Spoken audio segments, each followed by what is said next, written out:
ایک بندہ کریانے کی ایک دکان پر ملازم تھا۔ وہ کسی نہ کسی بہانے دکان سے کچھ نہ کچھ چوری کرتا رہتا تھا۔ دکان کا مالک بڑا ہی خوش اخلاق اور امانت دار انسان تھا۔ وقت گزرتا گیا اور 10-12 سال گزر گئے۔ اللہ نے مالک کو خوب برکت دی اور اس کی دکان شہر کی سب سے بڑی دکان بن گئی۔ روزانہ لاکھوں کی آمدن ہونے لگی۔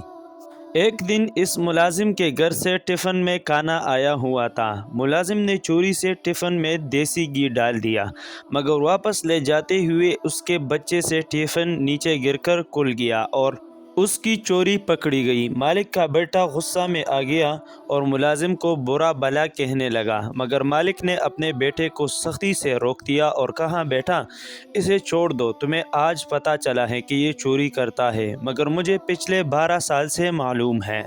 اس کے باوجود میں نے اسے کبھی سمجھانے کے علاوہ کچھ نہیں کہا۔ بس اتنا سوچو کہ ہمارے لیے اتنا ہی کافی ہے کہ اس کی روزانہ کی چوری کے باوجود بھی ہم کہاں سے کہاں تک پہنچ چکے ہیں، اور یہ 12 سال چوری کر کے بھی آج تک ملازم کا ملازم ہی ہے۔ اس طرح امانت دار انسان اپنی ایمانداری اور محنت کے ذریعے کہاں سے کہاں تک پہنچ جاتا ہے، مگر دھوکے باز اور چور گندگی میں ہی پڑا رہ جاتا ہے۔